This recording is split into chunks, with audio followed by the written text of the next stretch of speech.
News360 Headlines is brought to you by Flamingo Paint, Pepsodent Charcoal and Pepsodent Herbal. EcoBank.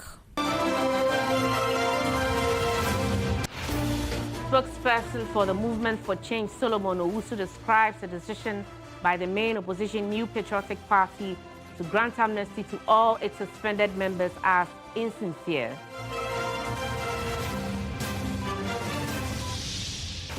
In the bulletin, all is set as Ghana readies itself to roll out age-based nationwide HPV vaccination in 3 weeks, aiming to reduce cervical cancer infections and promote long-term public health. Also coming up, staying active and eating healthy. We will tell you about the story of one woman's lifestyle changes and how it is making the journey through menopause smoother.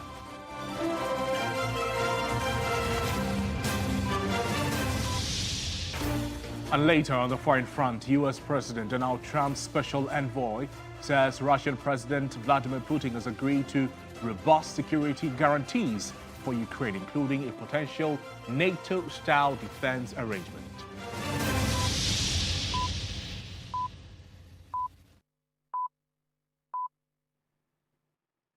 Welcome to the broadcast. We have details of these stories and a lot more in the world of sports and entertainment coming to you beginning from here. We're starting off with health, as Ghana is to adopt an age-based approach instead of the grade-based approach as the country readies for the nationwide human papilloma virus HPV vaccination campaign in 3 weeks' time in the quest to reduce the risk of HPV infection in the country. Acting Programs Manager for the expanded program on immunization at the Ghana Health Service, Dr. Selom Kuchwasi, emphasized the vaccine's efficacy, reassuring the public of its safety. Ghana is set to launch a nationwide human papilloma virus vaccination campaign aimed at protecting young girls from cervical cancer, a leading cause of death among women in the country. The vaccination drive, scheduled for September, will target approximately 2.26 million girls in the 9 to 14-year age cohort. Government has confirmed the availability of sufficient vaccine doses delivered by UNICEF. The vaccine targets 3 strains of the virus and aims to protect young girls from developing cervical cancer in the next 20 years. According to the Acting Programs Manager of the expanded program on immunization, the vaccine has been proven safe and effective. It's very efficacious. There's been work that has been done to ensure that it's useful within our current system, which is why we've gone for that particular vaccine. And what we are bringing in has the added benefit of being able to protect against what we call genital warts, which is also another sexually transmitted infection caused by two other strains of the HPV vaccine. We are actually quite prepared to start the work. The vaccines are coming as a single dose pack, so it's quite a huge quantity. And because of our routine activities, we are keeping them here at the national level, but within the next month, they should start moving down to the regions, then to the districts for deployment. While the vaccination campaign is a significant step in reducing cervical cancer, she acknowledged the need for additional measures such as screening and early detection. This time we are looking at age, so we are not saying that if you are in class, let's say class 3 or class 4, you should take it. We are saying that 9 to 14 years for the campaign and 9 years when we put it into the routine use. And this is because with the grade base, sometimes you end up having people who are much, much older in those classes, especially those in the rural areas. You know how these things go. So when that happens is that a lot of those older girls may have already had sexual debut, and it's important to the vaccine before your first sexual experience. Cervical cancer is a public health challenge in Ghana, with an estimated 2,797 new cases diagnosed annually and approximately 1,699 deaths recorded each year. The introduction of the HPV vaccine is expected to drastically reduce cervical cancer cases and improve health outcomes for women in Ghana. Let's have a discussion on this. Dr. Amagane is an obstetrician and a gynecologist, and she joins us via phone. Doc, good evening to you, and thank you for joining us on News 360. Now, we've heard a lot about cervical cancer, but Can you tell us more about the impact it has on women? Thank you for having me. So cervical cancer is cancer of the mouth of the womb, or basically cancer of the cervix, which is the lower part of the womb. It is caused by a virus most cases are caused by a virus called the human papilloma virus. Once a woman starts having sex, a lot of women would contract the human papilloma virus. Most women will clear it by themselves. Their bodies will get rid of this virus. But in a few women, you have what we call persistent infection with the human papilloma virus. And in these women, the persistent infection would go on to develop into a precancerous lesion and ultimately into cervical cancer. Cervical cancer is actually the second commonest cancer in females in Ghana and is the second cause of cancer-related death in women in Ghana. In 2022, a little over 3,000 women in Ghana had cervical cancer and almost about 2,000 of them died. So when you work it out, it means that about 6 out of 10 women who get cervical cancer in Ghana will die. So the disease burden is actually quite huge. Usually and unfortunately, when women eventually show symptoms of cervical cancer and present to a hospital for treatment, they are usually in the advanced stages where a lot may not be offered by way of treatment. So it's quite important that cervical cancer, one, is prevented and then picked up in early stages where treatment can be offered. So this HPV vaccine rollout, how important is it to the prevention and management of cervical cancer? It is actually quite critical to the prevention of cervical cancer. It's so important that the WHO has a call to action to eliminate cervical cancer by the year 2030. And the first part of this strategy is that 90% of all girls between 9 and 14 years worldwide receive the HPV vaccine, 90%. So Ghana is on track, and even though we have a long way to go, fortunately we are about to start in September. Before this initiative by government, how would you describe the demand for the HPV vaccine privately by your clients in the clinic? So HPV is not a virus that a lot of Ghanaians know about. Most women don't even know what causes cervical cancer. A few who do know would ask for the vaccine. They would ask for themselves or they would ask for their young girl children. Unfortunately, it is not readily available in Ghana at the moment. Very few health facilities stock it. And these facilities which stock it have it priced quite high. So it's not easily accessible or affordable to the average Ghanaian. When it comes to vaccinations, there are a lot of misconceptions and myths. How are you going to handle this during the campaign? I think we want all Ghanaians to know that the HPV vaccine has been in the system for almost 20 years. It was first used in the U.S. As far back as 2006.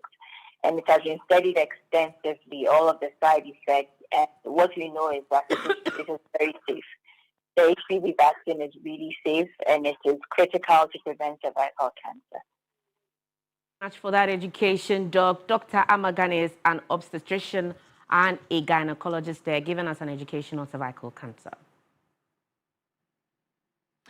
Let's do some politics now, from health to politics now to the camp of the opposition, the NPP. The main opposition party, the New Patriotic Party, it has granted amnesty to all its members who were suspended, as well as those whose disciplinary cases are pending. This is contained in a press release dated August 16, 2025, and signed by the acting national chairman, Dankwa Smith Bute. According to the statement, the National Council took the decision at its emergency meeting held on Friday, July 25 this year. The statement added that the move is in the interest of unity and reconciliation. The directive, according to the statement, lifts all suspensions and waives any ongoing proceedings against affected members. Now, members who have forfeited their membership have been asked to submit a formal application to the National Secretariat for reinstatement.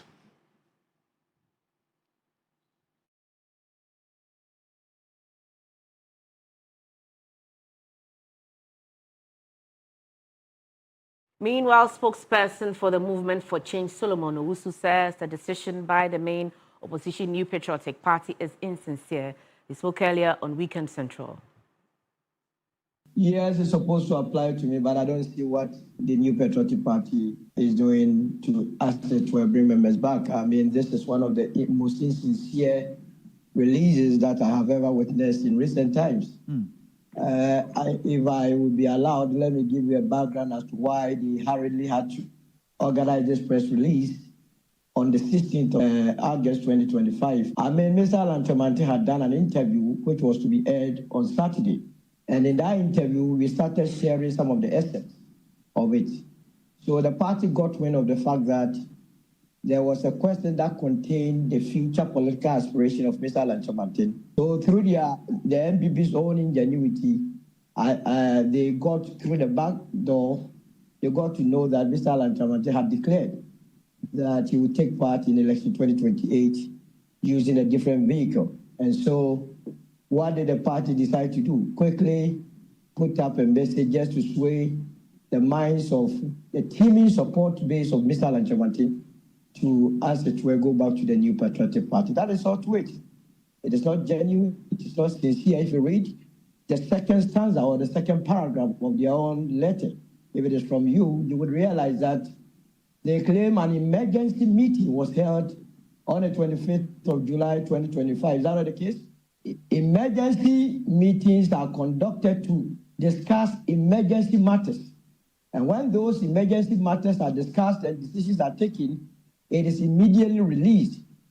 How on earth would you go and organize an emergency meeting on the 25th of July, 2025, and wait 23 days after that before you release the outcome of that meeting? It tells you how insincere they are, and that it was only because of the interview that was granted by Mr. Alan on Panagino's TV that he declared boldly that he will be taking part in election 2028, and that is why they have come out with this release. Again, if you read the release carefully, all that they are saying is that Alan and his members must return back to the MPP, but should only come and be partakers.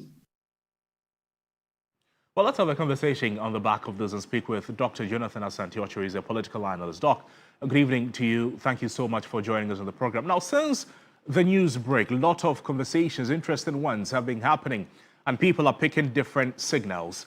There's a group of people that believe that this amnesty signals desperation.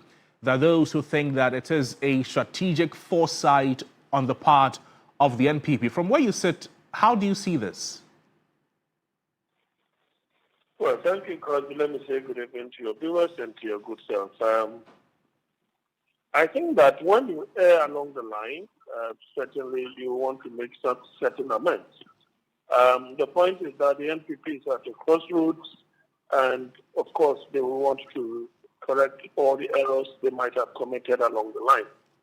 And that obviously includes the lives of Yakubu and so on and so forth. And so to, as it were, decide that you want to grant such an amnesty, I think that it is in order.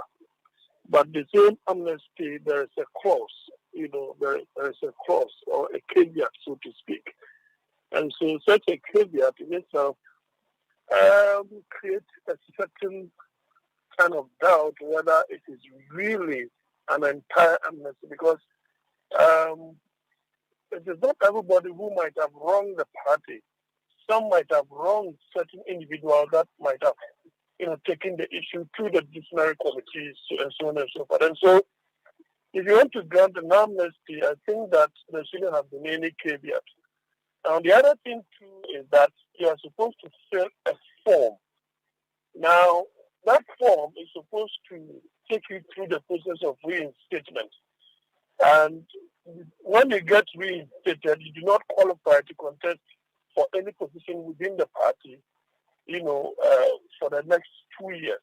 And obviously that would mean that it will take you out of anything or any activity as far as the 2028 elections and other executive positions are concerned. Right. So that in itself will take you to about 2032, right? Or 2030, when they might have done other internal, elections. And so I think that it is a good gesture, but the caveat there in itself would be some kind of disincentive for others who may willingly have decided to join or rejoin.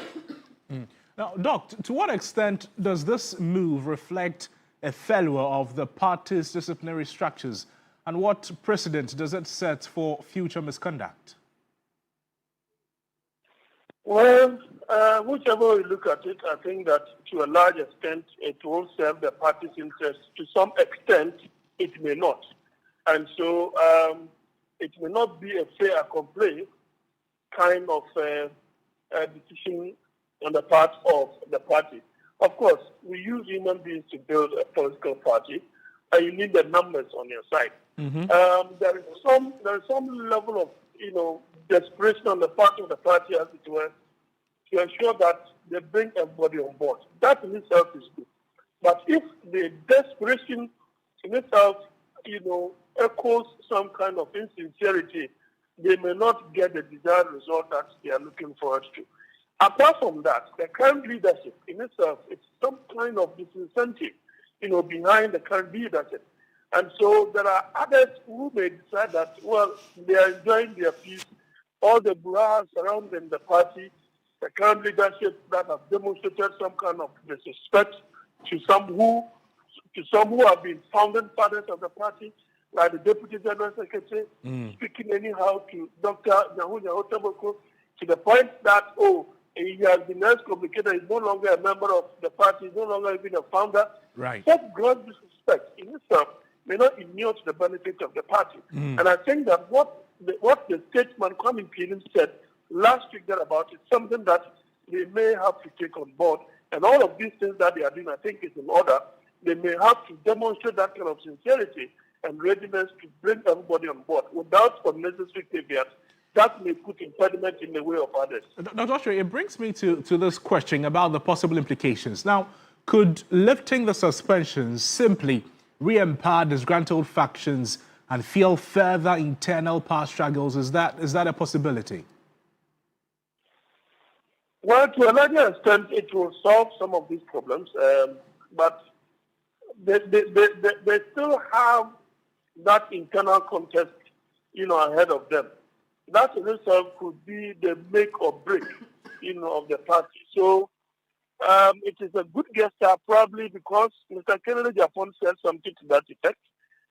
Maybe they've taken that issue on board. That is good. But let us see how it goes in terms of implementation and how time, will create a situation where they will be able to solve all their internal problems. And finally from me, Doc, and briefly, how might voters interpret this mass reinstatement, particularly those who may have abandoned the NPP due to perceived arrogance, corruption, or internal disunity? Crosby, can you come again? I didn't get it. So what I'm asking is, how might voters interpret this mass reinstatement for those who left the party due to what they call as arrogance, corruption, or internal disunity? Well, obviously, if I got your question rightly, these things are major problems hanging around, the previous government in terms of the party. We could see that those who have gone out of the party, like Movement for Change, for example, I don't see them returning to the fold of the NPP. Because whether this gesture is a sincere one or not, only time will tell.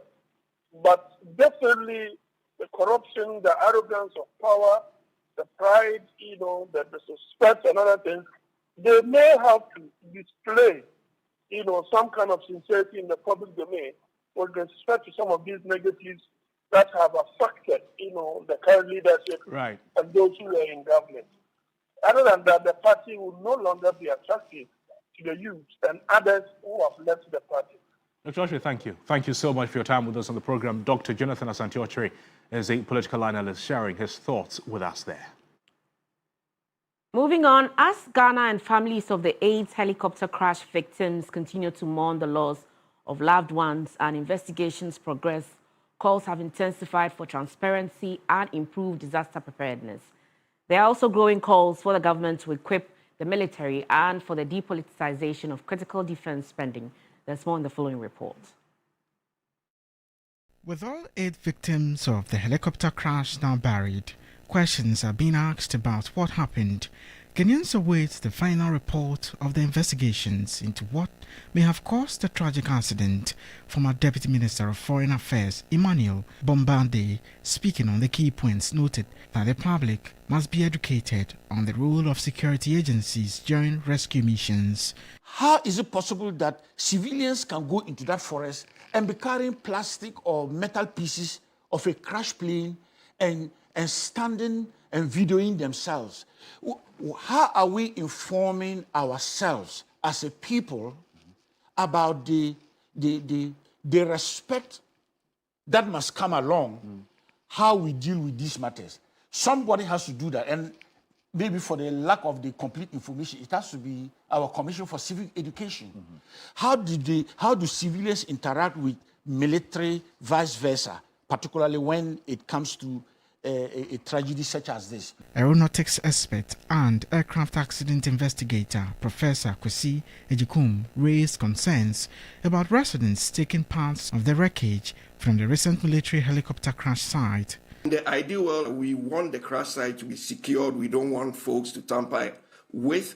And one of the key information we want to send out to the public is that an aircraft crash site is hazardous. We will still appeal to those who have taken part that, hey, we want you to bring it back, so that we get everything back. And then if we have to do a physical reconstruction of the helicopter in the hangar, we have most of the components. Vice President of Imani Africa, Kofi Bento, said that the growth of the aviation sector, more aircraft accidents are likely to occur. He added that the security agencies, especially the Army, have standard operation procedures they follow during rescue operations, as was seen in the recent crash.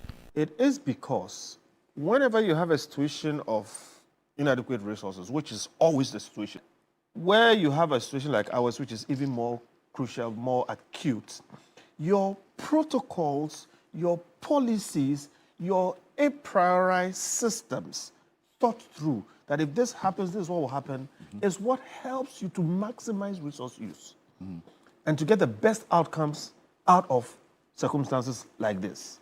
So indeed, that's very important. Security expert Colonel Festus Abuaje dismissed claims that the military helicopter exploded mid-air.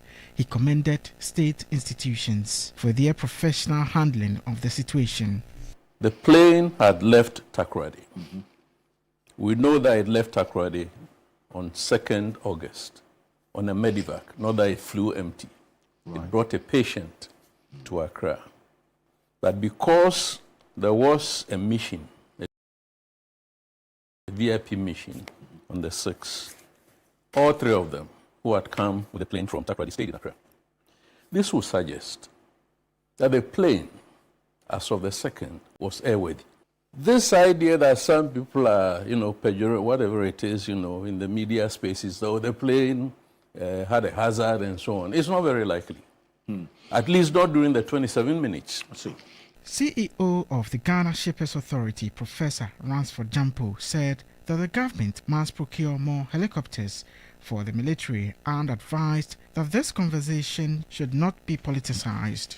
Going forward, with the implementation of policies that would ensure that these things, even when they occur, we are able to better manage them. There will be the need for more helicopters, modern helicopters to be procured.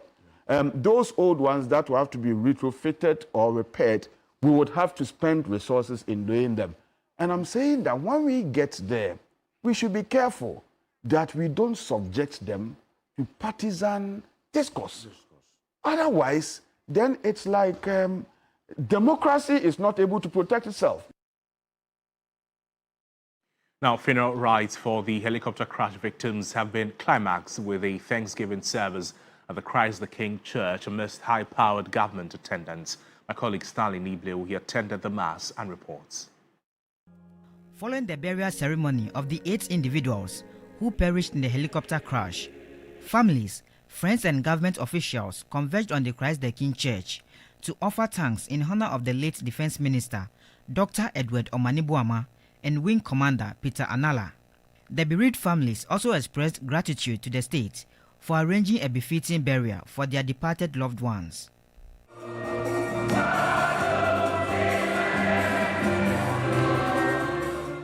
The President, John Dramani Mahama, the First Lady, Lordina Mahama, Vice President, Jane Nana Opoku-Agyeman, Chief of Staff, Julius Deborah and his deputy were among the dignitaries who joined the parish for the Mass.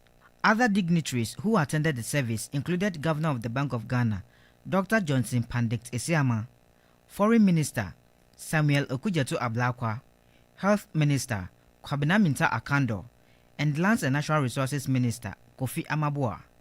All glory and honor is yours forever and ever. The Mass was led by the parish priest, Reverend Father Dr. Ebenezer Akese. In his sermon, the priest underscored death as an ordeal that weighs heavily on bereaved families, but stressed that there is hope for the departed, who will be resurrected when Christ returns. He also reflected on sin, stressing that the company one keeps could either lessen or aggravate it, urging the faithful to live chaste and fulfilling lives at all times. Sometimes, the sufferings that we go through are not because we do something wrong. It is only because we are pursuing the cause of right. And those who are not on the side of right will oppose us. Have the strength to do that which we know is right, even if it is unpopular. He further prayed and invoked blessings on the families of Dr. Edward Omanibuama and Wing Commander Peter Anala. After the service, President John Dramani Mahama briefly fraternized with the congregants before departing the premises. Stanley Nibleu, TV3 News, Accra. May their souls continue to rest in peace. This is News 360. We are going for a short break. We'll return with some more stories. Stay with us.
Welcome back. Let's bring you some more stories now. And it's a stage every woman will go through, but how you prepare for it can make a difference. Menopause often comes with hot flashes, mood swings, and other discomforts, but experts say a healthy lifestyle can change that story. Safo Abuahe brings us the journey of one woman whose active, healthy habits are making menopause feel almost invisible. At age 66, Letitia starts most mornings in her small home gym, pushing, pedaling, and proving that age is just a number. While many women her age battle intense menopausal symptoms, Letitia says she hardly notices she is in that stage of life. Because of my lifestyle, I think I didn't expect it. I didn't know it was going to start from that time. Because my life was normal. I wake up in the morning, I do my stretches, I do my walk, and I'm ready to go. So, honestly, since 2012, I've gone through stop of menstrual period, but no negative effect, no serious sweating, nothing. So there was a time I was asking myself that, is my menopause different from other women's menopause? Her turning point came years ago when she developed back pain, and looking at her family's medical history, it became the wake-up call she needed. My father died at the age of 41 of stroke. He was hypertensive. My siblings, I can say that I'm the only person who is fit. The others are not too strong and healthy as we are talking. Knowing all this, I said no. I don't think I would want to go through this line because it is just me and my husband.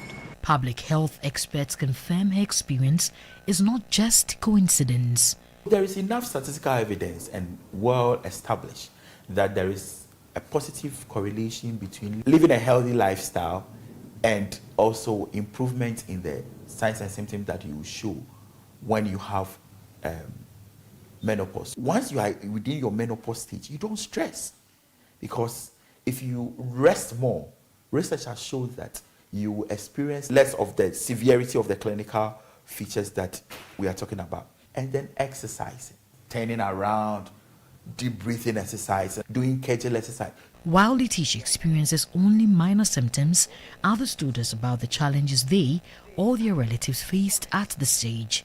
My experience was with my mom holding a kitchen stool and asking us to go and look for it. So we went around to look for it, and later on we came to know that he was holding it, and we just laughed and we were just teasing her. So that was one funny thing. And the amount of film, it be a show. The Saturday day, a muyenyu, but over Phyllis a show though. Symptoms include heat, anger, and mood changes triggered by certain foods that should be avoided. It's me before your day. And mom. Bibi na o se ode to happen anyway fi owi a obechi no saa afi obego kon no ni na menopause. They forget where they place things, get angry quickly, and sometimes behave like children. So ye menopause ni no ye obi so ho de a ne de ba obesu ti se akwala. Some of them cry like children, forget they've eaten, misplace things and accuse others, and talk for long periods. From the health expert, lifestyle choices can determine not just when menopause begins, but how intense its symptoms become. The usual age is around 51 to 52 years, but then averagely between 45 to 55 years, people get menopause. Up until recently, we are even having people less than 40 experiencing menopause. Research has shown that exposure to heavy metals, this include lead, mercury, we can talk about cadmium, we can talk about arsenic, among other metals. Releasing this chemical in the water can have effects once you drink it as a woman. Over time, it can affect your fertility. Exposure to radiations is also one of the factors. Smoking, once you smoke or you get exposed to this, it has a way of affecting your hormonal production, especially with your estrogen. You cannot avoid menopause, but you can control how it affects you. Doctors say that starting early with a healthy lifestyle can mean the difference between struggling through it and thriving during it. Safa Boini, TV3 News, Accra. Now, away from that, on the eve of Good Friday this year, a young Nigerian woman known as Beauty, she lost her life. This enclave has experienced repeated loss of both residential and commercial property as a result of these fires.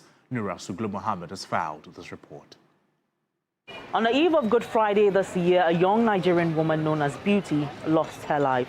She was one of many residents in the Red Cross slums in Medina, which has been the butt of many discussions on the catastrophic fire outbreaks on numerous occasions in the last 4 years. A clear pattern has been recognized. In what seems to be an annual ritual, this enclave has experienced recurring loss of residential and commercial property. Further research into this shows that in the month of June 2022, more than 20 structures razed down. In late January the following year, just 6 months after, a similar incident occurred, claiming even more property, leaving the dwellers of the slums utterly devastated and stranded. In May that same year, a night fire razed dozens of shops. Another blaze was recorded on the 24th of December later that year.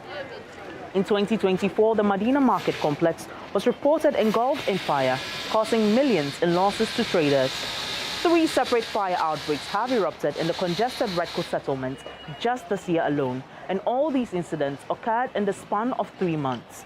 The Ghana National Fire Service has expressed its concern for the incessant outbreaks in the same areas and has called it a national security issue that needs to be urgently tackled. Speaking to the Chief Public Relations Officer at the National Headquarters, Mr. Desmond Esun Aka revealed the genesis of these recurrent fires.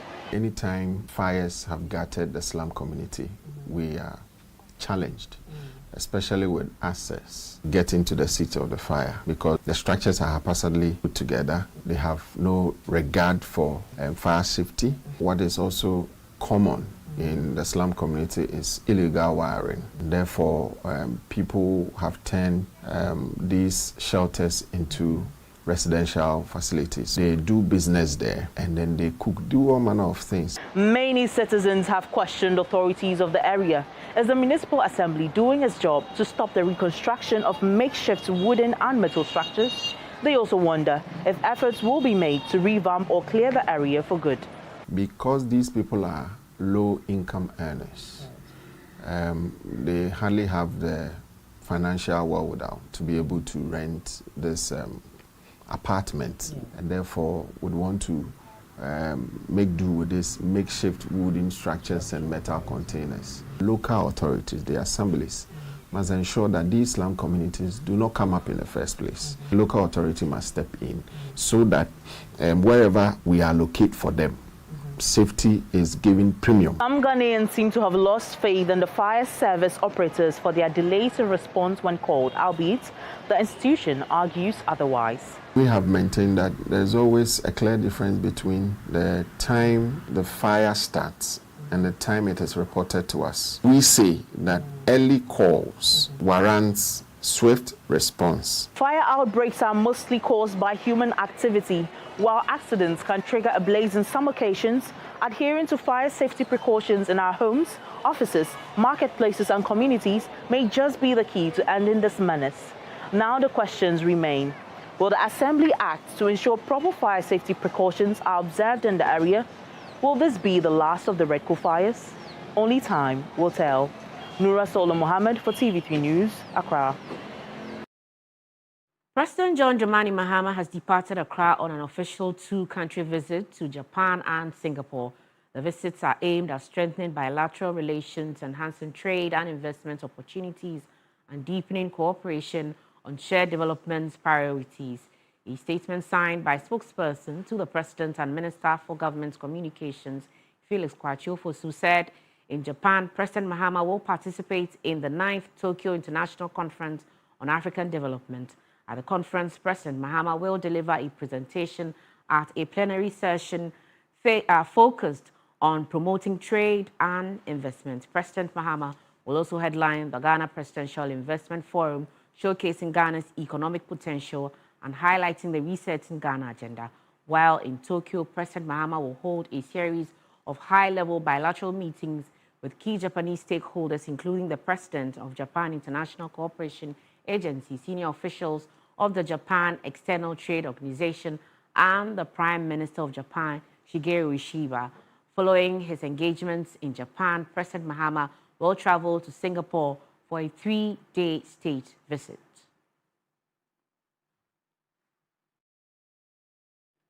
Well, the former South African President Jacob Zuma is in Ghana to attend the 2025 edition of the University of Professional Studies Leadership Lecture. Jacob Zuma is the guest speaker at the lecture to be held on the theme, the geopolitics and geoeconomics of de-dollarization, BRICS currency strategy, lessons for Africa's common currency and beyond.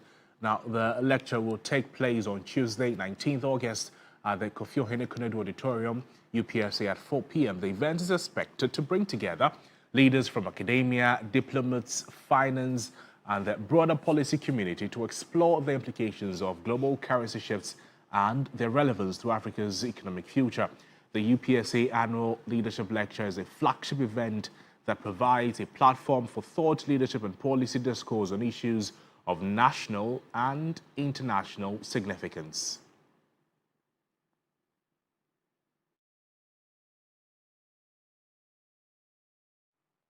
In more news this evening, the acting Chief Justice of Ghana, His Lordship Justice Paul Bafoboni, has announced that he will be out of the country from Monday, August 18 to Thursday, August 28, 2025.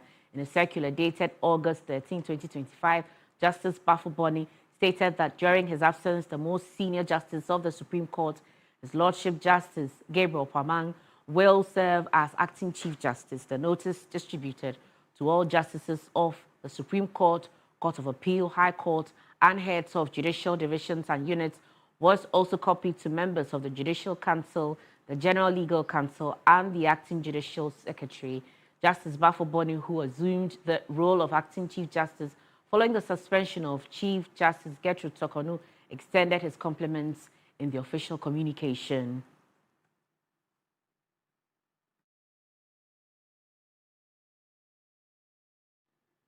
Well, tonight, what will you do if you found a snake in your compound? Will you safely drive it out or you will kill it? Find out more in this report. Snakes play a vital role in the ecosystem by controlling rodent populations and serving as prey for other animals. Understanding their importance in the ecosystem, respecting their space, and taking precautions to avoid encounters, especially in areas where venomous snakes are present, has been identified as key ways of protecting the existence of snakes. Naturally, snakes are said to be harmless until they feel disturbed or threatened. At a training workshop for some selected personnel of the Wildlife Division of the Forestry Commission at the Moli National Park in Damango, participants were taken through safe snake handling techniques. Many times, doing nothing is just fine. These are just animals being in nature. So a more judicious approach to when human intervention is actually needed, and shifting from fear and mythology to respect.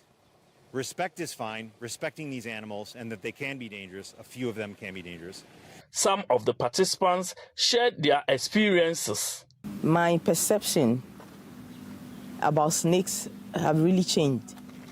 I've come to realize after this training that snakes are indeed harmless.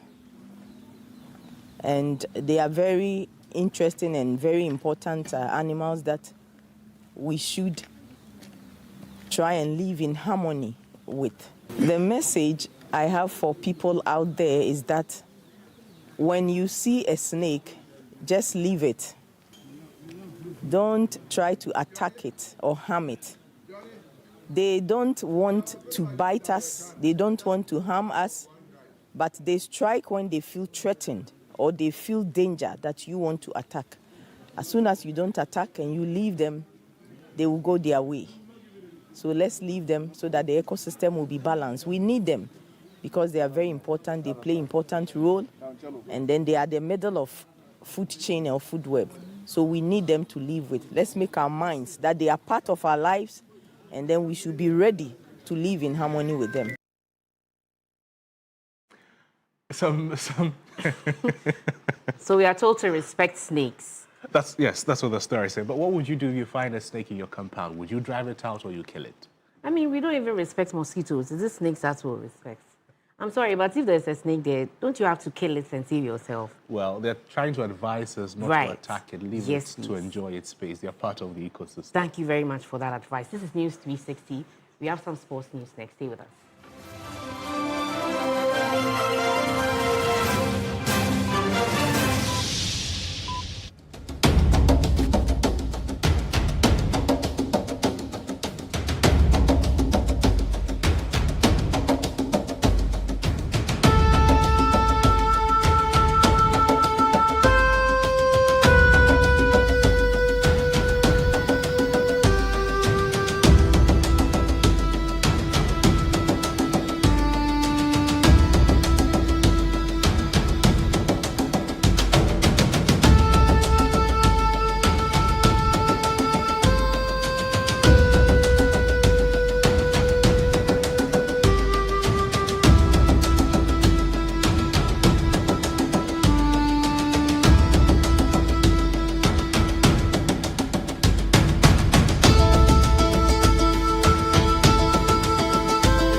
Reporting from the Takoradi Market Circle, from the heart of the...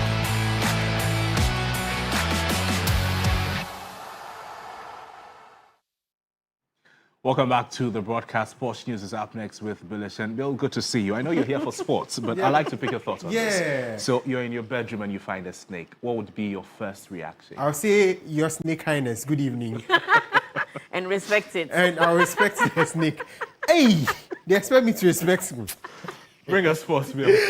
Good evening. Hello, welcome to the sports segment here on News 360. My name is Billy Shen. Now, the 2025 Besset Manche Homo War Peace Charity Cup between Hearts of Oak and Pando Hearts of Lions has come to a close, and the Phobians defeated their opponents by 2-0 to win the trophy. Chance for Hearts of Oak, and that's the opening goal. Hearts of Oak are up by 1-0. Debut goal for Duku. Frank Duku has opened his current account for the Phobians. But he's giving it away cheaply, and Hearts of Oak will send the heat on the Lions. Here's Hamza Ayisha. Can he get a second? Hamza is racing towards goal. It's Hamza, and he's made it 2-0 for the Phobians. Hamza Ayisha with a pure poacher's finish. The composure, the calmness. Hearts of Oak doubled their lead here at the Accra Sports Stadium. Moving on to some other stories, Manchester United's expensively assembled new forward line drew a blank as Arsenal began their quest for the Premier League title by grinding out a 1-0 win at Old Trafford. Now, world champions Chelsea failed to find the net as they drew 0-0 with Crystal Palace. In they go. Declan Rice, Brian Deere couldn't keep it out. Calafiori heads. Arsenal celebrate the opening goal at Old Trafford. It's another Arsenal goal.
Man City defeated Wolves by 4-0. Chelsea drew 0-0 with Crystal Palace.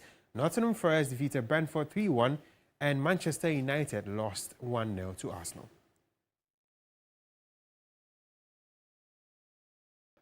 That's it for the sports segment here on News 360. My name is Billy Shen. Entertainment is up next.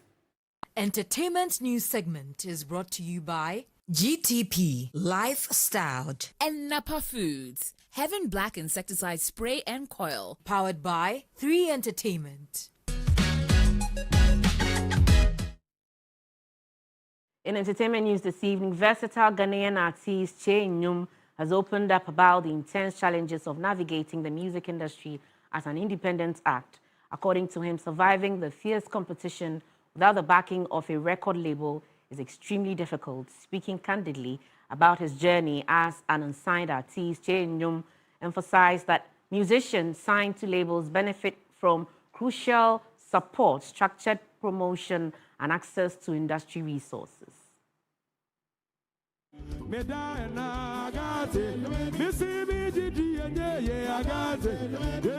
at the content creation, they pay more. I mean, yeah, it's better. And I don't free new my bokkasa. Oh, sir. Oh, I know. If you don't have a label, when Dub Nation came, they were mentioning that, oh, you can do the song on, you know, if you do a money on. Oh. You can't. You need a label. Else the evidence is going to be so clear when you're on a record label and when you are not on a record label. It will be the different with talent. There is nothing wrong with it than trying to do everything by yourself. Yeah. I realized that most of the record labels in Ghana, they have DJs on payroll. Really? Yeah. Most of them, they are on payroll. They don't pay them as much, but they don't also wait to release a song before they sort them out. They sort them out. Into maybe I bet home, Charlie 500 in your fuel. And so when a song drops from an artist from their label, like when a Kwame Eugene song drops, and guess the number, they were about 30 or 35. So if you have 30 DJs in Accra, scattered across. In Accra, Kumasi has like 20. If you have Takrady, maybe 15. If you have maybe Volta, 10 solid DJs. And you're sorting all these people out just to make sure that when the song comes out, they all go in their numbers and then play for you. If you leave this record label, how are you going to sort all these people out? And it's just a single message. Oh, so and so is no longer. Find attached,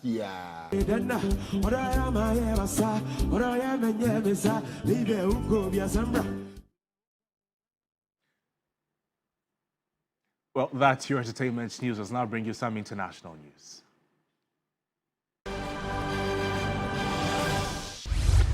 U.S. President Donald Trump's special envoy says Vladimir Putin has agreed to robust security guarantees for Ukraine. Steve Witkoff described the proposal as game-changing.